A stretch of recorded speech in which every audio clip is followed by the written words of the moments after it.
कहते हैं कि बीता हुआ समय वापस नहीं आ सकता और आने वाला भविष्य ही हमारी सच्चाई होता है। पर नेटफ्लिक्स के इस महाबेहतरीन शो ने ऐसा टाइम का खेल खेला कि ऐसा खेल किसी भी मूवी या टीवी शो ने नहीं खेला होगा और हमें सोचने पर मजबूर कर दिया कि अगर असल में टाइम ट्रेवल होने लगी तो क्या होगा। यही सारी चीजें हैं जो इस शो को इतना ज्यादा बेहतरीन और पॉपुलर बनाती है। और जितने बड़े हम इस सीरीज के फैन हैं, उतना ही हमारे सब्सक्राइबर्स भी हैं। यही कारण है कि आप लोगों ने इस टॉपिक को हमें बार बार सजेस्ट किया, जिसके लिए मैं आपका जितना शुक्रिया अदा करूं उतना कम होगा। बस ऐसे ही मजेदार और ऑसम टॉपिक्स को हमें सजेस्ट करते रहिए और हम आपके लिए वीडियोस लाते रहेंगे। तो चलिए इसी नोट पर जानते हैं 15 अमेजिंग, माइंड ब्लोइंग और awesome the dark series facts, वो भी बहुत ही भारी भरकम स्पॉयलर्स के साथ, जहां पर आपको पता चलेगा कि डार्क के क्रिएटर्स कहां से इस सीरीज को बनाने के लिए इंस्पायर्ड हुए थे।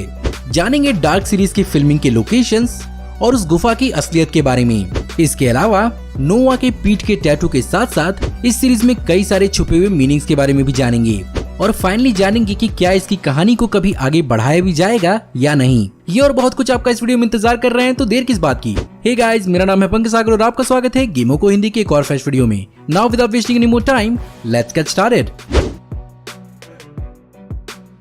डार्क सीरीज को क्रिएट किया है स्विस डायरेक्टर बारान बो ओडार और जर्मन राइटर यान जे फ्रीजे ने। इन्होंने पहले भी एक साथ 2014 की मूवी हु एम आई पे काम किया था, जो क्रिटिकली बहुत ही सक्सेसफुल हुई थी और इसने जर्मनी की 3 जर्मन मूवी अवार्ड्स भी जीते। साथ ही साथ इसने लोकल बॉक्स ऑफिस पर $6 मिलियन की कमाई भी की थी। यही कारण है कि नेटफ्लिक्स ने पहले इन दोनों को इसी मूवी पर बेस्ड एक टीवी शो बनाने के लिए अप्रोच किया था, लेकिन इन दोनों के पास कोई और ही प्लान था। एक्चुअली नेटफ्लिक्स के अप्रोच करने से पहले ही इन्होंने 2 अलग अलग मूवीज की कहानियां लिखी थी, जिसमें एक टाइम ट्रेवल था और एक क्राइम थ्रिलर। लेकिन बाद में जाके उन्होंने इन दोनों कहानियों को एक साथ मर्ज करने का फैसला किया और ऐसे शुरुआत हुई डार्क की कहानी की। इस कहानी को लिखने के लिए दोनों के दोनों क्रिएटर्स अपने बचपन से इंस्पायर हुए थे, जहां पर उनका जन्म विंडन जैसे ही एक छोटे शहर में हुआ था और बचपन में चेरनोबिल डिजास्टर के बाद उनके मन में भी न्यूक्लियर एनर्जी को लेकर डर बैठ गया था, जिसके कारण उन्होंने शो में इस एलिमेंट को भी इंक्लूड किया। साथ ही साथ अपने टीनेज इयर्स में वो डेविड लिंच के टीवी शो ट्विन पीक्स के भी बहुत बड़े फैन थे और इस चीज का इंस्पिरेशन हमें इस सीरीज के अंदर देखने को भी मिलता है। और इसी तरह से तैयार हुआ जर्मनी का पहला Netflix TV show the dark. इस सीरीज के कई सारे डायलॉग्स और मीनिंग्स उन्हीं को पता चल सकते हैं जिन्हें असल में जर्मन आती हो, क्योंकि इस सीरीज के इंटरनेशनल वर्जन में डबिंग और सबटाइटल्स में कई सारे डायलॉग्स का मतलब बदल दिया गया है, क्योंकि बेसिकली उन्हें ढंग से ट्रांसलेट नहीं किया जा पा रहा था। ये चीजें ओवरऑल प्लॉट पर कोई खास फर्क नहीं डालती, इसीलिए यहाँ पर हम भी नेटफ्लिक्स को माफ कर देते हैं। इस शो में बताया हुआ शहर विंडन जर्मनी के एमेंगडिंगन की विंडन इम एत्जाल पर बेस्ड है। वो बात अलग है कि शहर की सिटी की लोकेशंस की शूटिंग जर्मनी के कैपिटल बर्लिन से 1 घंटे की दूरी पर ही हुआ है। वहीं पर इस सीरीज के जंगल वाले सीन्स के लिए डू पिलर फॉरेस्ट का इस्तेमाल किया गया है और यहीं पर उस फेमस केव को भी दिखाया गया है, जिसके थ्रू सीरीज के अंदर टाइम ट्रेवल किया गया है। लेकिन सच तो ये है कि यहाँ पर ये गुफा असल में है ही नहीं। ये बेसिकली CGI और प्रैक्टिकल एलिमेंट्स की मदद से इसके एक्सटीरियर को दिखाया गया है। वहीं पर इसका इंटीरियर जर्मनी के वेस्ट हार्स के यूनिकॉर्न केव्स का है। वहीं पर वो आपको फेमस चैपल तो याद ही होगा, जहाँ पर नोआ, एडम और बाकी के कैरेक्टर्स टाइम ट्रेवलिंग के दौरान एक बार जरूर आते हैं। ये बेसिकली फेमस चैपल सुडवेस्टकर्शॉफ स्टाहन्सडॉर्फ है, जो स्टाहन्सडॉर्फ जर्मनी में है। वहीं पर वो विंडन का फेमस स्कूल बर्लिन का रियनफेल्डर स्कूल है। वहीं पर वो विंडन का न्यूक्लियर पावर प्लांट पूरी तरह से CGI से बनाया गया था और सीजन 2 का वो पोस्ट एपोकलिप्टिक शहर, इसके ज्यादातर एलिमेंट्स को तो CGI से बनाया गया है, पर वो इंटीरियर जहाँ पर ब्लैक होल मौजूद था वो बेसिकली जर्मनी के क्रैम्पिट्स का जिम्नाजियम था, जो पहले फॉर्मर सोवियत यूनियन का मिलिट्री बेस हुआ करता था। इस सीरीज में बताया हुआ 12 नवंबर का डेट बेसिकली बहुत ही इंपॉर्टेंट तो है ही, साथ ये एक होमाज था back to the future trilogy का, जो बेसिकली टाइम ट्रेवल पर बेस्ड एक बहुत ही ऑसम ट्रिलॉजी है, जहां पर इस मूवी के अंदर भी 12 नवंबर को ही इसके टाइम ट्रेवल के इवेंट्स हुए थे और इसीलिए लगभग हर टाइम ट्रेवल मूवीज और टीवी शो के लिए एक नया स्कोप खोला था, तो ऑब्वियसली इसे ट्रिब्यूट तो देना बनता ही था। इस सीरीज में ऑलरिक के भाई मैड्स की डेड बॉडी ने भी बहुत कुछ रिवील किया, जहां पर इसके टी शर्ट पर छपा हुआ ये स्लोगन बेसिकली ये एक एंटी न्यूक्लियर स्लोगन है, जिसका मतलब है nuclear power no thank you. और इसी स्लोगन का इस्तेमाल जर्मनी में 1980s में बहुत हुआ था, जिसे फेमस किया था अर्थ स्टार बैंड ने इसी नाम की एल्बम के साथ। और चेरनोबिल में हुए हादसे के बाद इसका इस्तेमाल और भी ज्यादा होने लगा। वहीं दूसरी ओर उसके पास मिला रेडर चॉकलेट का रैपर भी इम्पोर्टेंट इसलिए था क्योंकि रेडर चॉकलेट को अब इंटरनेशनली ट्विक्स चॉकलेट के नाम से जाना जाता है और इसे 1976 से 1991 तक रेडर नाम से ही बेचा जाता था। यही कारण है कि रैपर सीरीज के अंदर अपनी स्पेसिफिक टाइमलाइन को डिनोट करता है। इस सीरीज के कई सारे बैकग्राउंड साउंड्स को डॉपलर इफेक्ट के थ्रू मिमिक किया गया है, जो साइंस में बेसिकली एक मूविंग लाइट और साउंड की वेवलेंथ को एक ऑब्जर्वर के सामने घटने और बढ़ने के रिलेशन को डिनोट करता है। आई होप मैंने सही बोला होगा। और बेसिकली यही चीज डॉपलर फैमिली का भी एक ईस्टर एग हो सकता है। वहीं दूसरी ओर इसका title track good bye German musician Apparat ने क्रिएट किया है और ये बेसिकली कई सारे मूवीज और टीवी शोज का हिस्सा रह चुका है, जिसमें मोस्ट नोटेबली इसका इस्तेमाल ब्रेकिंग बैड के सीजन 4 के एपिसोड 13 में भी हुआ है। वैसे मुझे इस सीरीज के साउंड ट्रैक का फेमिलियर सॉन्ग बहुत ज्यादा पसंद है। आपको कौन सा सॉन्ग पसंद है मुझे कमेंट पे जरूर बताइएगा। अब जब साउंड ट्रैक की बात हुई है तो ओपनिंग क्रेडिट्स के विजुअल्स की बात कैसे नहीं होगी, जिसे शायद कोई भी स्किप नहीं करता होगा। इस ओपनिंग क्रेडिट को बेसिकली क्रिएट किया था लर्ड्स लैम्के ने, जहां पर वो डिजाइनर डैनी यॉन्ट के 6 फीट अंडर और सेमी परमानेंट पोर्टलैंड के काम से बहुत ज्यादा इंस्पायर्ड थे। वहीं पर इन ओपनिंग क्रेडिट्स के हमेशा से ही कई सारे मतलब रहे हैं, जैसे कि 3 डिफरेंट टाइमलाइंस और मल्टीपल रियलिटीज, जिसका पता हमें लास्ट सीजन में चला था। इस सीरीज के अंदर टोटल 72 कैरेक्टर्स को ऑन स्क्रीन इंट्रोड्यूस किया गया, जिसमें से 20 से 25 कैरेक्टर्स लीड कैरेक्टर्स थे। यही नहीं, इन हर एक लीड कैरेक्टर्स के लिए अलग अलग टाइमलाइन में दिखने वाले कम से कम 3 एक्टर्स को कास्ट किया गया, जो शॉकिंगली कहीं से भी एक दूसरे से रिलेटेड नहीं थे, सिवाय पीटर डॉपलर का रोल निभाने वाले स्टीफन कैम्पवर्थ के, जिनके बेटे ने उनके यंगर पार्ट को प्ले किया है। जिसका मतलब ये हुआ कि इस सीरीज के अंदर सिर्फ और सिर्फ एक्टर्स को उनकी एक्टिंग के लिए कास्ट नहीं किया गया, बल्कि उनकी फेशियल फीचर्स के रिजेम्बलेंस के लिए भी कास्ट किया गया है। और इसी कास्टिंग को करना फिल्म मेकर्स के लिए बहुत ही ज्यादा दिक्कत की बात थी।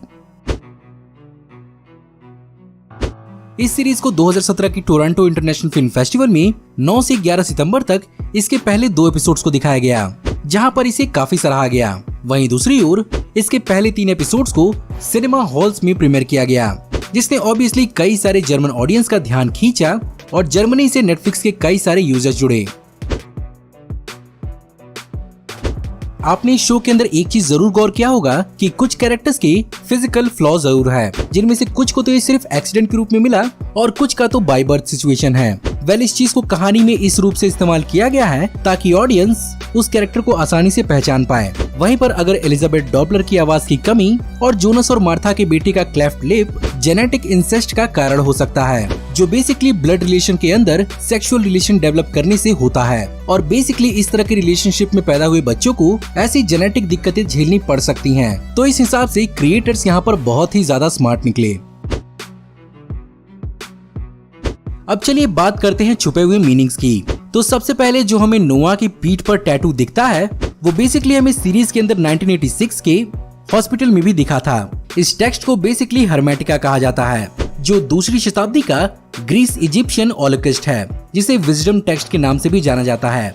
ये बेसिकली एल्केमी एक्सपेरिमेंट्स, ट्रांसम्यूटेशन और ब्रह्मांड के बनने के बारे में बताता है। इसके अलावा ये भी बताता है बड़े और छोटे एक्शंस एक दूसरे से किस तरह कनेक्टेड होते हैं और एक दूसरे पर क्या असर डालते हैं। इसके अलावा कुछ थ्योरिस्ट ये भी क्लेम करते हैं कि ये टेक्स्ट भाषा के इजाद होने से पहले पाया गया था और बेसिकली हर्मेटिका को टाइम ट्रेवल का ही एक रिजल्ट माना जाता है। इसके अलावा सिगमुंडस क्रिएटस एस्ट का मतलब जर्मन में and the world was created like this या द बिगिनिंग होता है, जो शो में कई जगह पर बोला गया है।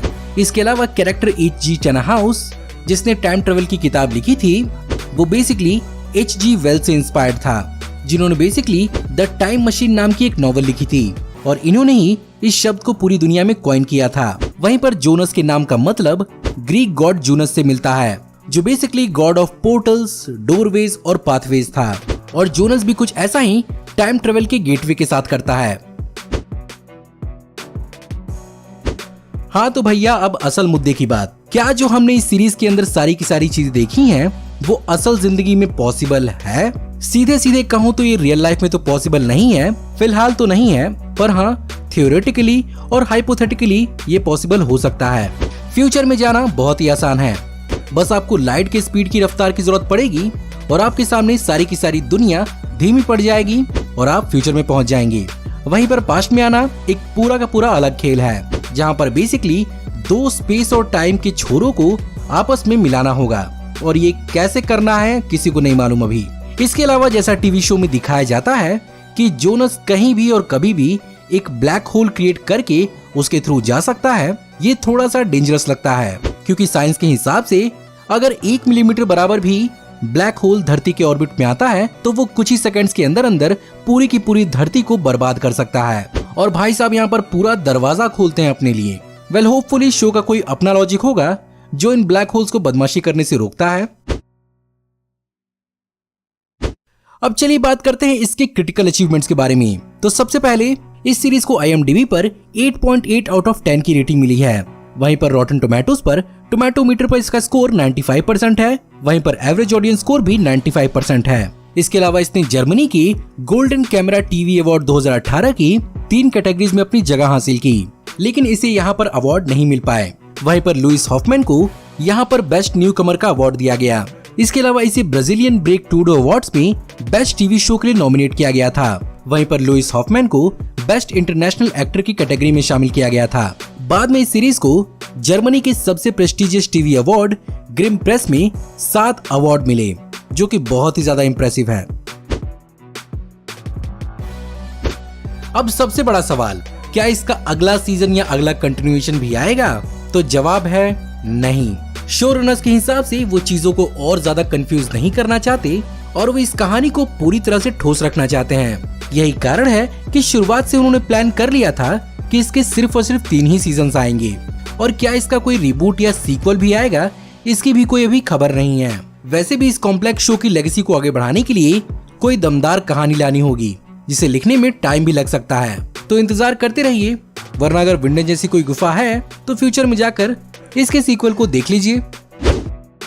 तो गाइज ये थे 15 अमेजिंग, ऑसम और माइंड ब्लोइंग नेटफ्लिक्स के डार्क सीरीज के फैक्ट। आई होप आपको मेरी ये वीडियो पसंद जरूर आई होगी और कितनी पसंद आई मुझे बताने के लिए प्लीज इस वीडियो को लाइक जरूर करिएगा।